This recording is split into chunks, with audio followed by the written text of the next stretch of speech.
본문의 말씀을 가지고 빛 가운데 살아야 합니다. 이 말씀은 우리가 믿음으로 산다고 하면서 기독교인이라고 하면서도 어둠의 일에 참여하여 살아가는 이런 분들이 많기 때문에 그렇습니다. 내가 예수를 믿는다면 하나님의 생명으로 태어난 하나님의 자녀라면 이제는 빛의 열매가 나타나는 믿음의 사람이 되어야 합니다. 그런 의미에서 우리 주위에 다른 사람이 넓은 길로 가고 저 어둠의 일에 참여한다고 해서 같이 갈 것이 아니고 저와 여러분들은 참 빛 가운데로 걸어갈 수 있는 귀한 믿음의 사람들이 되어야 하는 것입니다. 자, 제가 어렸을 적에는 당시에는 모든 것이 오염되지가 않아서 시골이나 촌에서는 이 밤에 날아다니는 반딧불을 많이 보았습니다. 지금도 신정희 집사님 친정 쪽에 가면 진안은 오염되지 않은 곳이라 거기도 여름에는 반딧불이 많이 있을 것입니다. 옛날에는 좀 이런 곳도 오염이 되지 않아갖고 정말 반딧불이 그렇게 많았던 것을 볼 수가 있습니다. 전기가 없던 그런 시절에 밤하늘을 그스렀던 이 반딧불, 신기하기만 했습니다. 또 집에서는 날이 어두워지면 등잔불이나 이 촛불을 의지해서 집안을 밝혔습니다. 그나마 조금 넉넉한 집안이라면 램프불을 밝혀드렸죠. 램프불은 촛불이나 이 등잔에 비하면 그래도 많이 환합니다. 저는 램프불을 켜놓으면서 있는 그런 집을 가보면 좀 부러웠어요. 좀 그런 집은 그래도 돈이 많은 부잣집이나 램프불을 밝히곤 했습니다. 그때는 희미한 등잔불 밑에서 공부도 하고 촛불을 밝혀놓고 공부도 하던 그런 시절이죠. 그래서 저 학교 다닐 때 그거 보면은 좀 촛불 밑에서 공부하고 이제 그래갖고 시험 때가 되면은 공부를 하지 않다가 그냥 그때가 되면 그냥 밤을 패서 공부를 하지 않았습니까? 그 다음날 아침에 와서 보면 눈썹도 타고 머리도 탄 이런 친구들이 있어요. 그럼 촛불에서 이제 덧불르고 공부하다가 졸아서 눈썹도 타고 이제 그 머리도 탄 좀 그런 적도 있었습니다. 그러나 그 시대는 이 등잔불이나 촛불이 나름 캄캄함을 밝혔던 그런 시대입니다. 전기가 들어오면서 등잔이나 램프는 광속에 처박혀버린 그런 신세가 되었죠. 얼마나 전기불이 환한지 램프불이나 이 촛불은 전기불을 감당할 수가 없었습니다. 그러다 이제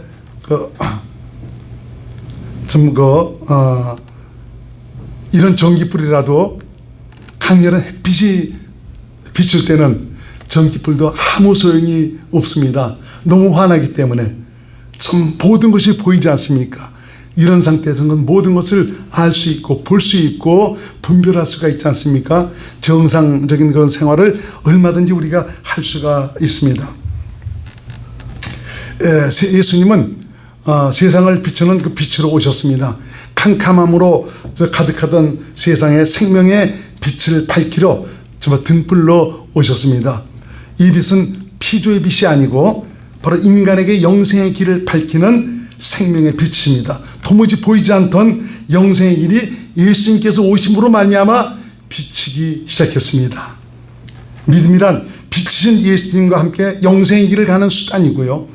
예수님으로 말미암아 주님의 은혜를 누리고 살 수 있는 축복의 통로가 됩니다. 예수님은 당신을 믿고 따르는 당신의 자녀들이 당신과 함께 생명의 은혜와 복을 누리시길 원하시고 있습니다. 그래서 예수님과 함께하는 삶이란 바로 빛 가운데서 사는 그런 삶을 가리키고 있습니다.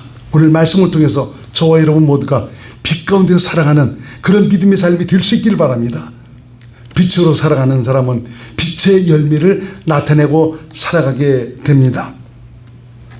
예수님은 전혀 보이지 않던 영생의 길을 열어주신 생명의 빛이 되십니다. 원하지만 길이 보이지 않아서 그나마 하나님을 안다고 하는 이런 분들은 계명과 율법을 스스로 지켜 행해야 영생의 길로 들어가는 줄을 알고 계명과 율법을 지켜 행하였습니다. 그러나 율법과 계명이라는 것은 내가 빛 가운데서 살아갈 때 저절로 지게 되는 그런 법이지 우리가 스스로 지켜 행한다고 해서 빛을 세상 가운데 나타내는 것은 아닙니다. 우리가 예수를 믿으면서 좀 열심히 하나님의 말씀대로 살고 율법과 계명을 지켜 행합니다. 우리가 믿음으로 산다고 율법과 계명을 지켜 산다고 그랬지만 세상을 비추는 빛으로 살아가고 있습니까? 그렇지 않잖아요. 예수를 믿는다고 하면서도 참 세상 사람들에게 눈살을 찌푸리게 하고 손가락질을 당하는 이런 일들이 굉장히 많이 있는 것을 볼 수가 있습니다. 참 요새 TV에도 나오는 뉴스에도 나오는 참 그런 여러 가지 일들을 보면은 참 굉장히 포악하고 굉장히 좀 불의한 그런 일들의 그 배경에 우리 예수 믿는 이런 분들이 많이 있는 것을 볼 수가 있습니다. 빛이 되어야 할 사람이 빛이 되지 못하고 도리어 어둠의 일에 참여하면서 세상 사람들의 마음을 굉장히 정말 눈살을 찌푸리게 하고 우리 예수 믿는 사람들도 굉장히 마음에 정말 부끄러움을 주는 이런 일들이 굉장히 많이 있는 것을 볼 수가 있습니다. 그래서 이 율법과 계명은 내가 지켜 행한다고 해서 세상에 밝아지는 저 세상을 비추는 빛이 되는 것이 아니고 내가 빛 가운데 살아가면 저절로 율법과 계명은 지켜지는 것입니다. 이 말은 바로 무엇이냐? 저와 여러분들이 그리스도 안에서 살면, 그리스도의 마음으로 살면, 주님과 하나 되어 살면 저절로 율법과 계명이 이루어지는 이런 삶을 살아가게 된다. 바로 세상을 비추는 빛으로 살아가게 된다는 것을 말씀하고 있습니다. 그래서 우리가 마음에 새겨야 될 것은 바로 율법이나 계명은 하나님이 거룩하고 의롭고 선한 계명으로 빛 가운데 살아가는 자들에게 나타나는 열매가 바로 율법과 계명입니다. 바로 빛으로 오신 예수 그리스도를 자신 안에 모시고 믿음으로 사는 자들에게 나타나는 열매라는 것이죠. 그러니까 이런 열매를 나타내지 못하는 것은 아직까지 내가 주님을 내 안에 모시고 살지 못하고 있든지 이분을 믿음으로 살지 못하고 있든지 말로만 예수 믿는 사람이지 그야말로 알맹이는 세상에 속한 정말 마귀에 속한 마귀의 사상과 생각으로 살아가는 그런 자들이라는 것을 우리에게 알게 해주고 있습니다. 예수님은 자신을 가리켜 나는 생명의 빛이다 라고 말씀하셨습니다. 사도 요한도 예수 그리스도는 세상을 밝히는 빛으로 오신 하나님이다 라고 이렇게 말씀하고 있는 것을 볼 수가 있습니다. 그렇습니다. 예수님은 생명의 빛으로 오셨고요, 영생으로 들어갈 수 있는 문으로 오셨습니다. 요한복음 8장 12절을 같이 한번 읽습니다. 시작. 예수께서 또 일로 가라사대 나는 세상의 빛이니 나를 따르는 자는 어둠에 다니지 아니하고 생명의 빛을 얻으리라. 나는 생명의 빛이다. 나를 따르는 자, 내 안에 주님을 모시고 주님 믿음으로 사는 사람은 어둠에 다니지 아니하고 도리어 생명의 빛을 얻게 된다라고 말씀하고 있습니다. 요한복음 1장 1절에서 5절 말씀을 우선 봅니다. 시작. 태초에 말씀이 계시니라. 이 말씀이 하나님과 함께 계셨으니 이 말씀은 곧 하나님이시니라. 그가 태초에 하나님과 함께 계셨고 만물이 그로 말미암아 지은 바 되었으니 지은 것이 하나도 그가 없이는 되는 것이 없느니라. 4절. 그 안에 생명이 있었으니 이 생명은 사람들의 빛이라. 빛이 어둠의 빛이 돼 어둠이 깨닫지 못하더라. 4절 다시 한번 봅니다. 그 안에 생명이 있었으니 이 생명은 사람들의 빛이라. 예수님은 생명의 빛으로 오셨습니다. 9절로 11절까지 한번 또 봅니다. 시작. 참빛 곧 세상에 와서 각 사람에게 비치는 빛이 있었나니 그가 세상에 계셨으며 세상은 그로 말미암아 지은 바 되었으되 세상이 그를 알지 못하였고 자기 땅에 오매 자기 백성이 영접지 아니하였으나. 참빛인 예수 그리스도가 오셨는데 자기 땅에 오셨지만 자기 백성도 영접지 아니하였다라고 말씀하고 있는 것을 볼 수가 있습니다. 예수님은 어둠을 밝히는 빛으로 오셨다고 하는데 그러면은 어둠은 무엇을 가리키고 있는 것입니까? 예수께서 오시기 전에 세상은 어둠에 처해 있었습니다. 예수님이 세상에 오시자 바로 어둠의 실체가 드러나기 시작했습니다. 예수께서 오시기 전에 모든 인생은 어둠에 있었기 때문에 앞을 보지도 못하고 있었고 영생의 일도 알지 못하고 있었습니다. 지금 어둠에 있었다는 것은 바로 무엇이냐? 어둠의 주관자, 마귀, 악령들, 귀신들에 의해서 지배를 받고 있었다는 것을 의미하고 있습니다. 어둠에 있는 인간은 자신이 어디서 왔다가 어디로 가는 존재인지도 알지 못하고 영생을 사모하지만 영생으로 들어가는 길조차 알지 못하고 살아가고 있었습니다. 예수께서 오시니까 정말 여러 가지 인생 살아가는 데 있어 힘들고 괴롭고 정말 고통스러운 그런 일들이 많이 있지 않습니까?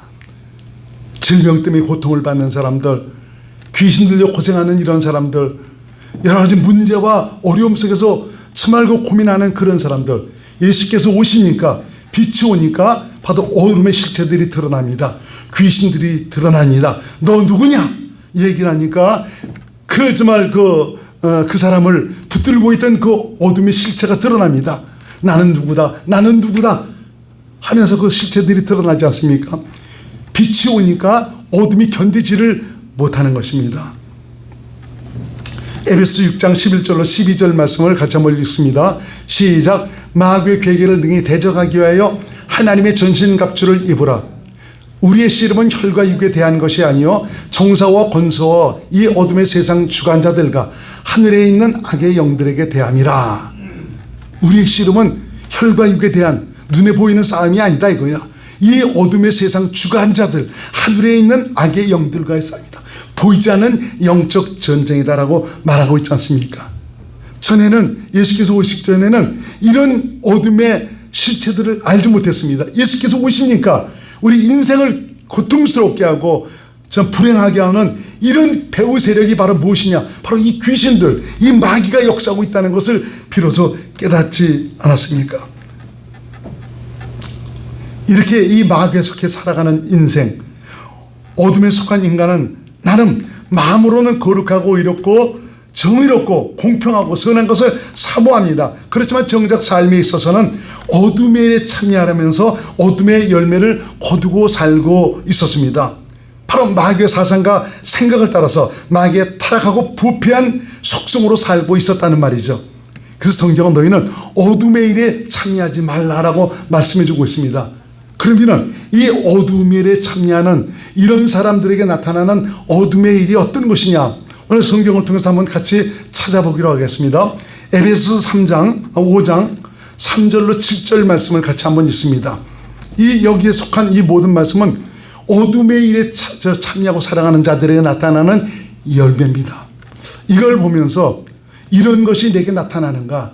그럼 아직까지 나는 어둠에 속해 살아가는 그런 사람이라는 것을 우리가 깨달아야 되는 것이죠. 같이 한번 읽겠습니다. 시작. 음행과 온갖 더러운 것과 탐욕은 너희 중에서 그 이름이라도 부르지 말라. 이는 성도에 마땅한 바니라.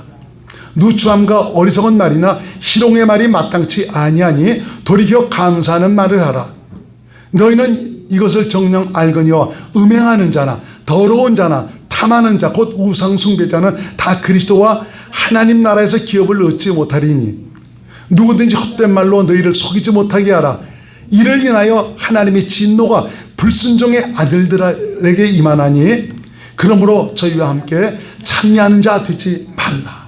하나님의 진노가 어떤 자들에게 일어난다고요? 바로 어둠의 일에 참여하는 이런 자들에게 일어난다. 나 예수 믿는데 왜 이런 일들이 나타나나요? 어둠의 일에 참여하기 때문에 마귀가 들어와서 역사할 수 있는 길을 열어주기 때문에 참 그런 일들이 나타나고 있다는 것을 말씀해 주고 있지 않습니까? 저와 여러분들이 이제 빛으로 살면은, 빛 가운데서 살면 이제 빛의 아름다움이 나타나야 되는 것 아닙니까? 전에 우리가 예수 믿지 않을 때는 우리 입술에도 보니까 얼마나 욕도 잘하고 이제 그랬는지. 근데 예수를 믿고 오늘까지 오다 보니까 이제 그런 것들이 다 사라져 버렸어요. 참 그렇게 심하게 욕하는 그런 모습을 보면 참 우리도 소름이 끼쳐요. 보니까 어린애들도 보니까 예수 믿지 않은 애들 보니까 얼마나 욕들을 걸지게 잘하는지 어떻게 저렇게 잘할 수 있는지 모르겠어요. 그 안에 바로 바로 마귀가 역사가 있기 때문에 그렇죠. 어둠에 속해 있기 때문에 그런 것입니다. 우리가 예수 믿는다면은 참 쓸데없는 농담 이런 거 할 필요도 없습니다. 우린 정말 그동안 살아오면서 할례를 받았기 때문에 욕을 하라고 해도 심한 욕을 하지 못하겠어요. 설교를 통해서 뭔가 비유를 들려고 욕을 여기서 한번 좀 그 비유를 들면서 얘기를 하는데 그것도 얼마나 마음이 꺼리는지 모릅니다. 그러니까 이 어둠의 일에 참여하는 이런 사람이 되지 말라고 성경은 우리에게 말씀해주고 있습니다. 예수께서 오심으로 바로 이런 어둠의 실체가 드러났습니다. 인간의 삶에 갖가지 고통과 괴로움과 질병과 이 불행의 배후에 바로 누가 역사하고 있냐? 마귀와 귀신들이 역사하고 있다는 것을 우리는 알게 되었습니다. 당시 예수께서 자신에게 나오는 모든 자들에게서 더러운 귀신을 쫓아내시고 병을 고치시고 능력을 행하셔서 보이지 않던 이런 영적인 어둠의 세력을 심판해 하셨던 것을 우리가 볼 수가 있습니다. 예수님은 모든 인생들이 어둠에서 벗어나 빛 가운데 들어오기를 원하시고 있습니다. 그래서 이 복음은 인간을 어둠에서 빛으로 초대하는 초대장과 같은 것입니다. 그러나 복음을 전하고 증거를 하지만 어둠에 있는 인간은 선뜻 응하지를 못합니다. 너무 어둠에 익숙해져 있기 때문에 그렇죠. 아직까지도 그렇게 살아온 것을 한꺼번에 버린다는 것, 이것도 너무 아깝고 또 두렵기도 합니다. 그래서 복음을 듣지만 복음을 선뜻 받아들이지를 못하고 있습니다. 인생들도 빛 가운데서 사는 이 아름다움과 소중함을 알기 때문에 그렇게 살기를 사모를 합니다. 그렇게 살려고 하지만 그때 그렇게 되지를 않습니다. 실상 어둠이 빛의 능력을 어찌 알 수가 있겠으며 흉내를 낼 수가 있겠습니까? 이건 무슨 말이죠? 평화와 공의와 공평과 진실과 공정과 정말 그 사랑을 외치지만 본인들 자신이 어둠에 속해 있는데 이런 것들이 가당키나 한 것입니까? 어둠에 속한 인간은 참 그것에 좋은 것을 압니다. 평화를 사랑하고 또 정말 그 공의와 공평을 추구하고 정의를 추구하죠. 왜 그렇습니까? 우리 안에 새겨진 율법 때문에 그렇죠. 선악과를 먹어서 죄인된 인간 안에 새겨진 이 율법, 마음의 양심, 이것 때문에 하나님처럼 선을 알고 악을 알아요. 그래서 악을 버리고 선에게 살려고 합니다. 선을 추구합니다. 그렇지만 선을 행할 수 없는 그런 연약한 존재라는 사실을 깨닫지 못하고 있습니다. 그러면서도 이런 아름다움과 소중함을 알기 때문에 이런 평화와 공의와 공평을 외치지만 행할 수가 있습니까? 아닙니다. 절대 그렇게 될 수가 없습니다. 다 위선적이고 외식적인 것입니다. 이런 영광을 얻기를 원한다면 그리스도 안으로 들어와야 됩니다. 빛 가운데로 들어와야 되는 것입니다. 복음을 듣고 믿어야 되는 것입니다. 복음으로 말미암은 정권은 이런 놀라운 영광스러운 것이 회복이 될 수가 없는 것입니다. 평화와 공의와 공평과 진실과 공정은 오직 빛 가운데서만 얻을 수 있는 것입니다. 빛 안으로 들어와야 바로 빛의 아름다운 그 열매가 나타날 수가 있는 것이죠. 오늘 본문 9절을 한번 같이 읽습니다. 시작. 빛의 열매는 모든 착함과 의로움과 진실함에 있느니라. 내가 빛 가운데 살아가면 그 살아가는 그런 사람으로서의 열매가 나타나는데 모든 착함과 의로움과 진실함, 이것이 바로 누구 겁니까? 예수님 것입니다. 내 안에 사시는 예수님, 이분을 믿음으로 사니까 믿음으로 말미암아 예수께서 자신을 나타내시는 것이죠. 당신의 평안을 나타내시고 의로움을 나타내시고 공의와 공평을 나타내시고 정의를 나타내시고 있는 것이죠. 그래서 복음을 듣고 받아들이고 믿는다는 것은 너무 소중하고 복된 일입니다. 모든 인생이 추구하는 이 모든 것들이 다 이루어지는 것인데 이걸 깨닫지 못하고 아직까지 그렇게 살아왔기 때문에 어둠에 살아가고 있는 이런 것에 그냥 머무르는 이런 분들이 굉장히 많이 있습니다. 전기가 들어오기 전에는 그야말로 암흑천지였지 않습니까? 모든 것이 캄캄했습니다. 보이지 않았습니다. 그러나 이 전기가 들어오자 세상이 밝아졌습니다. 어둠이 사라졌습니다. 보이지 않던 것들이 보이고 모든 것을 알고 듣고 분별하게 되었습니다.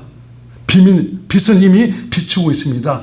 예수님은 빛이십니다. 빛이신 예수님께 나오기만 하면 빛이 나타나게 되어 있습니다. 참 빛으로 살아간다는 것은 인간의 마음을 흐뭇하게 하고 만족스럽게 하고 행복하게 합니다. 빛 가운데 들어오지 못하고 그것을 아무리 외친다 한들 그 영광을 볼 수가 있겠습니까? 절대 볼 수가 없습니다. 그렇게 만들 수도 없습니다. 오직 하나님만이 이것을 만드실 수가 있는 것입니다. 빛 가운데로 들어오니까 인간이 어떤 존재이며 무엇을 위해 어떻게 살아야 되는 존재인가를 비로소 깨닫게 되죠. 그리고 전능하신 하나님께서 인간을 위해서 베푸신 은혜와 사랑을 깨닫고 주님의 약속에 참여하는 복된 존재가 됩니다. 여러분, 세상 사람들은 주님의 약속을 알지 못합니다. 그 약속이 위대함을 알지 못합니다. 사람이 죽으면 죽는 그것으로 끝나는 줄 알고 세상에서 잘 먹고 잘 살고 잘 되기를 원하고 있습니다. 세상에서 얻고 누릴 수 있는 이 영광을 원하고 살아가고 있습니다. 그렇지만 그들이 참 육신이 끝나는 날 가슴을 치고 통곡하게 되죠. 왜? 내가 이 세상 살아가는 동안, 바로 육신이 살아가는 동안이 바로 이런 하나님의 약속을 붙들 수 있는 그런 기회인데 기회를 놓쳐버렸기 때문인 것 아닙니까? 저와 여러분들에게는 바로 하나님의 약속이 기다리고 있습니다. 이미 저와 여러분들은 하나님의 약속에 참여했습니다. 그 약속의 영광이신 예수님이 우리 안에 오셔서 나와 함께 사시고 계십니다. 이제는 이분을 믿음으로 삶으로 말미암아 세상을 밝히는 빛이 될 수 있기를 주의 이름으로 축원드립니다. 그래서 예수님께서 말씀하시기를 너희는 세상의 빛이라고 말씀하시고 있는 것입니다. 무슨 말입니까? 네가 복음을 믿고 나를 모시고 살아가고 있다면 빛이신 나를 보여주고 살라는 그런 말씀인 거죠. 어떻게 내 안에 계신 주님을 나타낼 수가 있겠습니까? 그리스도를 믿음으로 살면 됩니다. 성령의 감동과 가르침을 따라서 그리스도의 마음으로 살면 자신 안에 계신 그리스도를 보여주고 나타내며 살아가게 되는 것이죠. 예수께서 우리 간절히 원하시는 건 너희는 세상에 비추는 빛이다. 세상의 빛이라. 내 영광을 나타내는 그런 믿음의 사람이 되라고 말씀해 주고 있습니다. 마태복음 5장 14절에서 16절 말씀 한번 같이 읽겠습니다. 시작. 너희는 세상의 빛이라. 산 위에 있는 동네가 숨기우지 못할 것이요 사람이 등불을 켜서 말 아래 두지 아니하고 등경 위에 두나니 이러므로 집안 모든 사람에게 비치느니라. 이같이 너희 빛을 사람 앞에 비추게 하여 저희로 너희 착한 행실을 보고 하늘에 계신 너희 아버지께 영광을 돌리게 하라. 15절 보세요. 사람이 등불을 켜서 말 아래 두지 아니하고, 말은 옛날에 우리가 쌀을 될 때 보면 되가 있고 말이 있었습니다. 등불을 켜서 등잔을 켜서 말 아래 두지 아니하고 등경 위에 둔다. 옛날에 등잔불을 켤 때는 등경이라는 것이 있었죠. 그래서 거기다 등잔을 올려놓고 거기다 불을 켜지 않습니까? 그래야 돼 모든 것을 환히 밝힐 수 있는 것이죠. 오늘 주님은 우리에게 성령으로 말씀하십니다. 너희는 내 사람 아니냐? 그래서 너희는 세상을 비추는 빛이 되라. 그 빛이 바로 모든 착함과 의로움과 진실함이다. 16절 다시 한번요.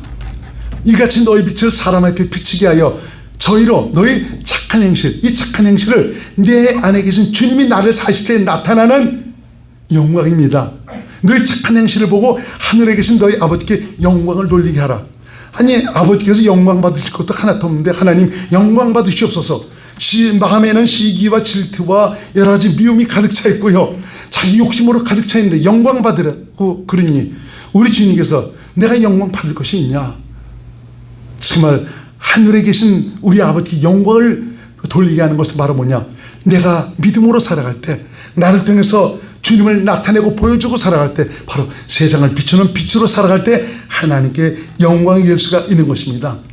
그래서 마태복음 25장에 슬기로운 다섯처녀와 미련 다섯처녀의 비유를 통해서도 우리에게 말씀해 주고 있지 않습니까? 이들 모두는 다시 오실 예수님을 기다리고 있었습니다. 미련한 다섯처녀들도 예수께서 다시 올 줄 알았습니다. 그들도 등불을 준비하고 있었습니다. 빛을 비추고 있었는데 꺼져가더라 말씀해 주고 있어요. 이들도 은혜를 받았어요. 정말 성령의 감동과 은혜를 통해서 세상을 비추는 빛을 비추고 있었습니다. 근데 꺼져가고 있더라 그랬습니다. 기름 준비를 못하고 있습니다. 등에 기름을 가지지 아니하였다고 말씀해 주고 있지 않습니까? 근데 슬기로운 다섯처녀는 등에 기름을 넉넉히 준비하고 불을 밝히고 있더라라고 말씀해 주고 있습니다. 자, 이 등에 기름을 가득 채웠다는 것은 항상 성령의 가르침과 감동을 따라 살아가고 있었다는 것을 말씀해 주고 있죠. 기름 부음은 바로 무엇을 가리키는 것이냐? 요한일서 2장 27절을 한번 같이 읽겠습니다. 시작. 너희는 주께 받은 바 기름 부음이 너희 안에 거하나니 아무도 너희를 가르칠 필요가 없고 오직 그의 기름 부음이 모든 것을 너희에게 가르치며 또 참되고 거짓이 없으니 너희를 가르치신 그대로 주 안에 거하라. 기름 부음이 우리를 가르쳐준다고 그랬어요. 기름 부음이 바로 어떤 것이냐? 이걸 공동번역을 한번 보세요. 공동번역. 시작. 그러나 여러분으로 말하자면 그리스도께서 부어주신 성령이 한 기름 부음이라고 그랬죠. 성령이 여러분 마음속에 살아계시는 한 아무에게도 가르침을 받을 필요가 없습니다. 그리스도께서 부어주신 성령 기름 부음은 여러분에게 모든 것을 가르쳐 주십니다. 그리고 그분은 진실하셔서 거짓말을 하지 않습니다. 여러분은 그 성령께서 가르쳐 주신 대로 그리스도와 함께 살아가세요. 그러니까 성령의 가르침으로 살아가면 주 안에 거하게 되죠. 그리스도 안에서 생명의 빛을 발하는 슬기로운 다섯처녀처럼 등에 등불을 밝히고 정말 예수님을 기다리는 그런 슬기로운 다섯처녀로 살아갈 수가 있게 되는 것입니다. 그래서 이 믿음의 삶이란 나를 성전 삼아 내 안에 오셔서 나와 함께 사시는 예수님을 성령의 가르침과 감동으로 보여주고 나타내고 사는 것을 말합니다. 그래서 예수님의 선하심과 진실하심과 의로우심과 그분의 겸손하심과 그분의 온유하심을 드러내며 때로는 믿음으로 주님의 권세와 능력을 나타내며 살아갑니다. 믿음은 주님의 능력을 나타내는 통로이며 빛을 비추는 수단입니다. 그래서 주께서 말씀하시기를 너희가 나를 믿느냐? 나를 믿는 자는 내가 아닐 너희도 할 것이요 이보다 더 큰 것도 아리라 말씀하고 있죠. 요한복음 14장 12절 말씀을 한번 읽어보겠습니다. 시작. 내가 진실로 진실로 너희에게 이르노니 나를 믿는 자는 나의 하는 일을 저도 할 것이요 또한 이보다 큰 것도 아리니 이는 내가 아버지께로 갑니다. 나를 믿는 자는 내가 한 일 저도 할 것이요. 예수께서 이 땅에 오셔서 생명의 빛을 발하시고 권세와 능력을 나타내셨습니다. 내가 믿음으로 산다면 주님처럼 살 수 있게 되리라고 말씀하고 있습니다. 그래서 이 빛 가운데 사는 것이란 빛이신 예수님을 자신 안에 모시고 그리스도 안에서 주님 주신 마음으로 신의 성품에 참여하여 주님의 거룩함을 드러내고 사는 것을 말하고 있습니다. 저희로 믿음으로 살아가고 있다. 빛 가운데 살아가고 있다는 이제는 내 안에 계신 그리스도의 성품, 신의 성품 이분을 보여주고 나타내는 삶을 사는 것입니다. 베드로서 1장 3절로 4절 말씀을 한번 같이 읽겠습니다.